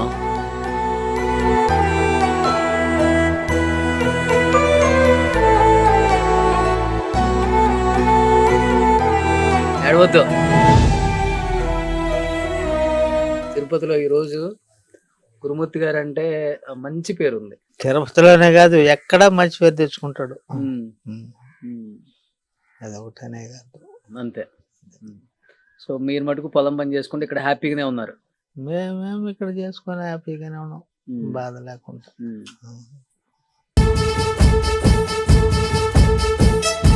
సో ఇది ఏ డే విత్ తిరుపతి ఎంపీ గురుమూర్తి గారి తిరుపతిలో కొన్ని అభివృద్ధి పనులు కావచ్చు, అండ్ వాళ్ళ స్వగ్రామంలో వాళ్ళ తల్లిదండ్రులతో పలకరించడం కావచ్చు, వాళ్ళ చుట్టాలు, వాళ్ళ ఊరు వాళ్ళని కూడా తన వాళ్ళని అనుకొని ఎంతో ప్రేమగా ఆప్యాయంగా మాట్లాడటం చూసాం. అట్ ది సేమ్ టైం ఇప్పుడు చాలా మంది తిరుపతి వాసులు అడుగుతుంది కూడా ఏంటి అంటే, అంటే తిరుపతిలో ఉన్న పార్లమెంట్ పరిధిలో ఉన్న నియోజకవర్గాల సమస్యలని పార్లమెంట్ లో ఎన్నిసార్లు లేవనెత్తారు అసలు మీరు అనేది ఒక క్వశ్చన్ ఇప్పుడు అందరికి. చాలా సార్లు నాకు అవకాశం దొరికిన ప్రతిసారి నేను తిరుపతి పార్లమెంట్ నియోజకవర్గానికి సంబంధించిన సమస్యల్ని ఎక్కువగా సంధించడం జరిగింది. పులికాటు సమస్యల మీద ఎక్కువగా మాట్లాడడం జరిగింది. ఎందుకంటే ఎప్పటి నుంచో ఉంటున్న సమస్య అది. స్వాతంత్రం వచ్చినప్పటి నుంచి అక్కడ రోడ్ నెట్వర్క్ సంబంధించినటువంటి ఇష్యూస్ ఉన్నాయి. ఎందుకంటే అది ఎక్కువ సెన్సిటివ్ జోన్ లో ఉంది. సో దానికి పర్మిషన్ రావడం కష్టం కాబట్టి దాని మీద పోరాటం సాగించాం. దానికి సంబంధించి గౌరవ ముఖ్యమంత్రి వాళ్ళు కూడా ప్రోత్సాహం మరవలేనిది ప్రతినిత్యం. సో దానికి సంబంధించి అల్టిమేట్ గా సిమిలర్ ఇష్యూ గోవా ఫౌండేషన్ వాళ్ళు కోర్టులో సుప్రీం కోర్టులో కేసెస్ ఉన్నారు ఈ రోడ్ కనెక్టివిటీ కోసమే. దానికి సంబంధించి వాళ్ళకి పాజిటివ్ గా జడ్జిమెంట్ కాపీ రావడం జరిగింది. సో దాన్ని బట్టుకొని మినిస్టర్ని, సెక్రటరీని, జాయింట్ సెక్రటరీని, అండర్ సెక్రటరీని అందరినీ కలిసి పార్లమెంట్ లో క్వశ్చన్ చేసి దానికి మనకు అనువుగా ఆన్సర్ వచ్చేటట్టు చూసుకొని సో ఫైనల్ గా దాన్ని తీసుకొచ్చి మన ముఖ్యమంత్రి గారి దగ్గర మాట్లాడుకొని అక్కడి నుంచి అధికారులకు ఆదేశాలు ఇచ్చుకొని కూడా ఒక కమిటీ కూడా ఫామ్ చేస్తున్నారు. ప్రాబ్లం ఏంటంటే ఈ ఎకో సెన్సిటివ్ జోన్ లో రోడ్లు యాక్చువల్ గా ప్రొహిబిటెడ్ యాక్టివిటీ ఉంది. దాని రోడ్డుకి సంబంధించి ఎగ్జిస్టింగ్ రోడ్స్ ఏవైతే ఉన్నాయో రెండింటి కూడా స్ట్రెంథనింగ్ కానీ వైడనింగ్ కానీ కన్స్ట్రక్షన్ ఆఫ్ న్యూ రోడ్స్ కానీ వేయడానికి వేసుకోవచ్చు. ఒక కమిటీ కాన్స్టిట్యూట్ చేసుకొని దాని అప్రూవల్ తీసుకొని అనేసి మినిస్టర్ గారే సాక్షాత్ రిటర్న్ గా లేఖ రాసి ఇవ్వడం జరిగింది. దానికి సంబంధించి ముఖ్యమంత్రులు పాజిటివ్ గా స్పందించి అధికారులకు ఆదేశాలు కూడా కమిటీ ఫామ్ చేస్తున్నాం. మేబీ ఎలక్షన్ తర్వాత అది యాక్షన్ లోకి వచ్చి ఆ కమిటీ మొత్తం పిఆర్ కానీ ఆర్ఎండ్పి కానీ ఏ అయితే డిపార్ట్మెంట్ వైల్డ్ లైఫ్ కానీ అలాగే ఫారెస్ట్ వాళ్ళు కానీ వీళ్ళంతా కలిసి ఒక ప్లాట్ఫామ్ ఏర్పడి ఎక్కడెక్కడ ఏవి చేయాలని కమిటీ చేయడం. అంటే ముఖ్యంగా గురుమూర్తి గారు మిమ్మల్ని ఫస్ట్ సత్యవేడు నియోజకవర్గానికి ఎమ్మెల్యేగా ప్రకటించారు. అంటే తిరుపతి ఎంపీగా వద్దనుకొని మీ అధ్యక్షులు జగన్మోహన్ రెడ్డి మళ్ళీ తిరిగి తిరుపతి ఎంపీగానే ప్రకటించడం జరిగింది. అంటే ఏంటి ఎక్కడ తప్పిదం? అంటే కొంతమంది మీ మీద కావాలని కుట్రలు పన్యాలు రాజకీయాలు చేశారు. అయ్యేం లేదండి. ఎందుకంటే అక్కడ ఆదిమూలం గారికి నియోజకవర్గంలో కాస్త చెడ్డ పేరు వచ్చింది. సో ఎప్పటి నుంచో పార్టీని నమ్ముకొని ఉన్నాడు, టకామని వదులుకోకూడదు అనే ఉద్దేశంతో సో తిరుపతి పార్లమెంట్ అభ్యర్థిగా ఆయన పెట్టి సత్యవేడు నియోజకవర్గానికి నన్ను పొమ్మని చెప్పడం జరిగింది. సో నేను వెళ్ళి అక్కడ వర్క్ చేయడం జరిగింది.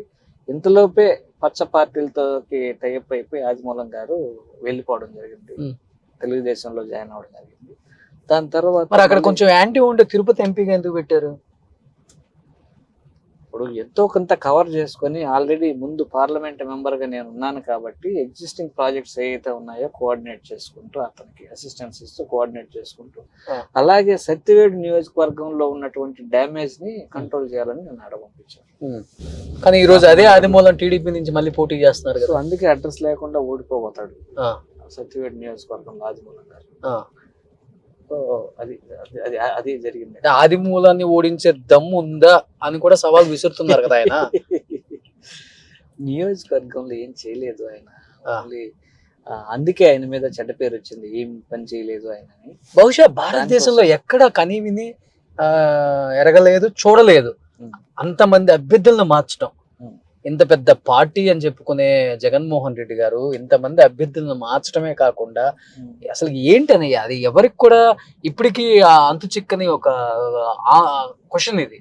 అంటే దానికి ఆన్సర్ ఎవరు చెప్పట్లేదు సరిగా. పార్టీకి సంబంధించినటువంటి అంతర్గత విషయం. ఈ దేశంలో ఎవరు ఎక్కడి నుంచి అయినా పోటీ చేయొచ్చు, ఎమ్మెల్యే అభ్యర్థులు కదా, ఇబ్బంది ఏం లేదు.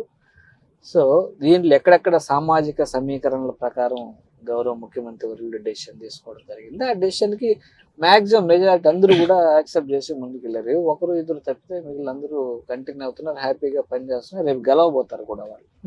దాదాపు 50 నుంచి 60 మంది మార్పులు ఈసారి. ఎక్కడ లేదు అసలు ఇంతవరకు రాజకీయ చరిత్రలో లేదు అసలు ఈ మార్పు. ఏదైనా డైరింగ్ స్టెప్స్ తీసుకోవడానికి care of address YS Jaganmohan Reddy గారు ఆంధ్రప్రదేశ్. ఆంధ్రప్రదేశ్. దాని ఏముంది, అక్కడ అవకతవకలు చేశారు కాబట్టి అక్కడ నియోజకవర్గం మార్చి ఇక్కడ పెట్టారని చెప్పుకోవచ్చు కదా.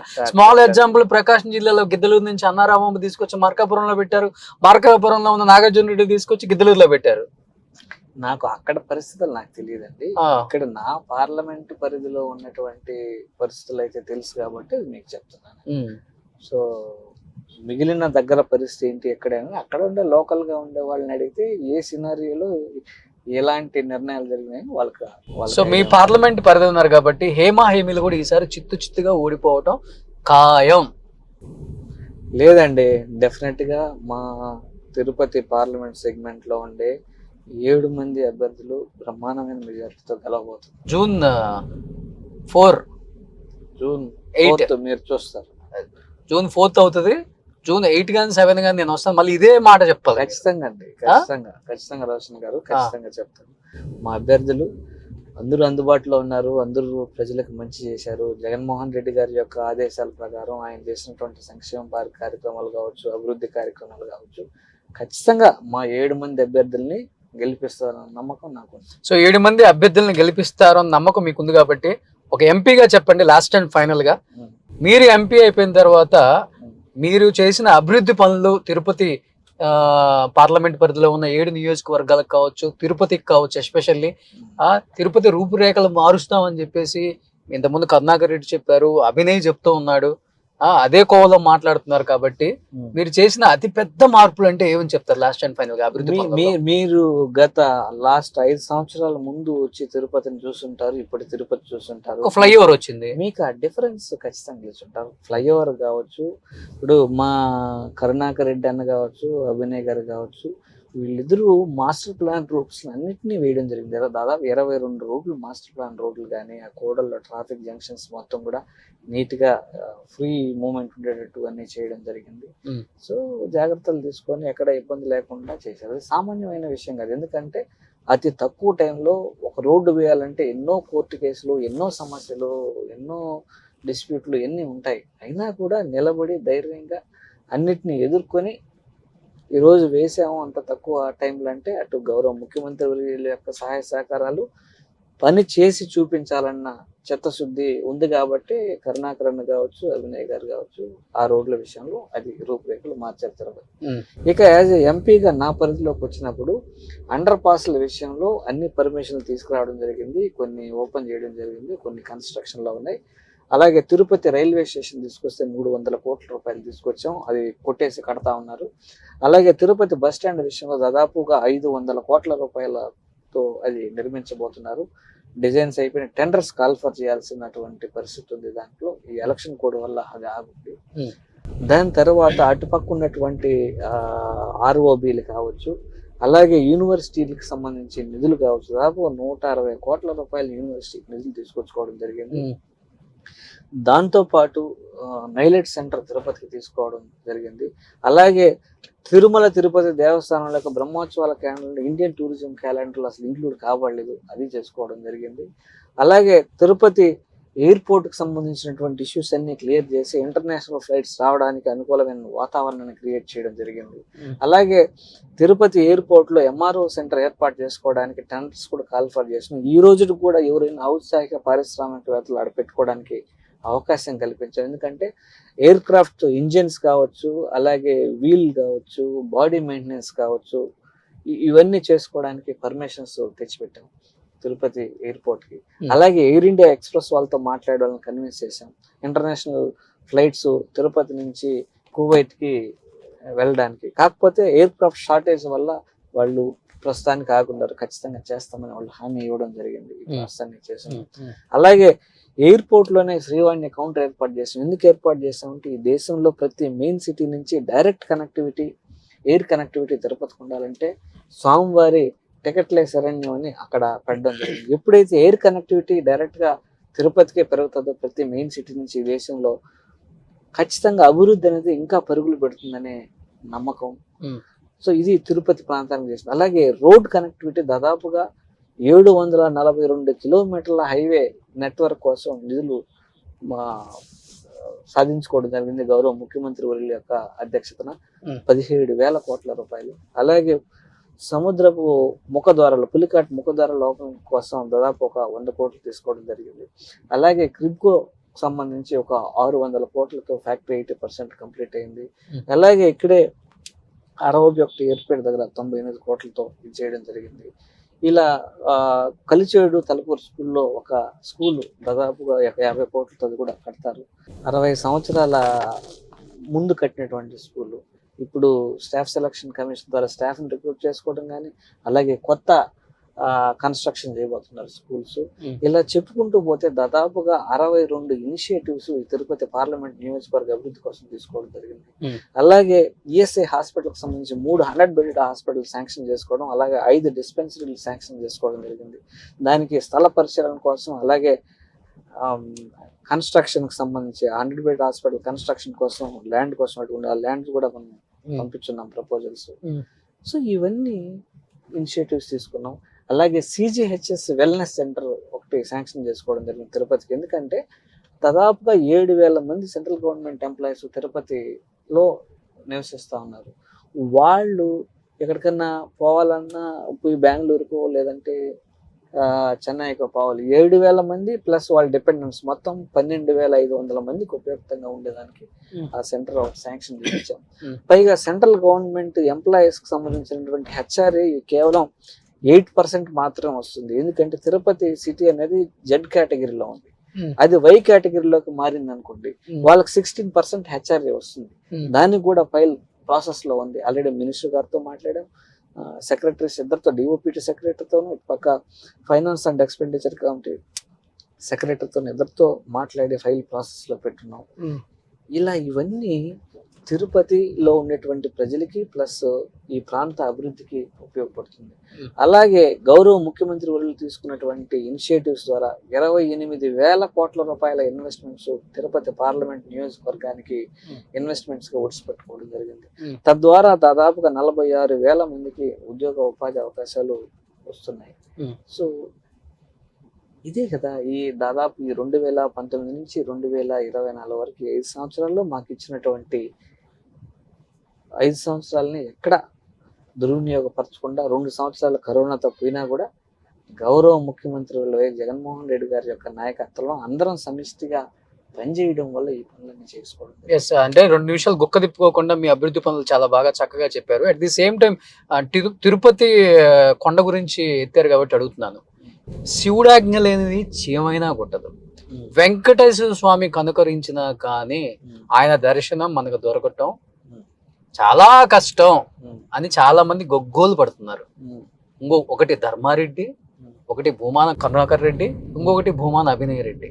వీళ్ళ ఆజ్ఞ లేనిదే తిరుపతిలో ఏ పనులు జరగకూడదు, ఎవరు దర్శనాలు పెద్ద పెద్ద వివిఐపీలు ఇవన్నీ ఏం జరగకూడదు, మా ఆజ్ఞ లేనిది ఏది జరగకూడదు అనే ఒక సిద్ధాంతం ఉంది.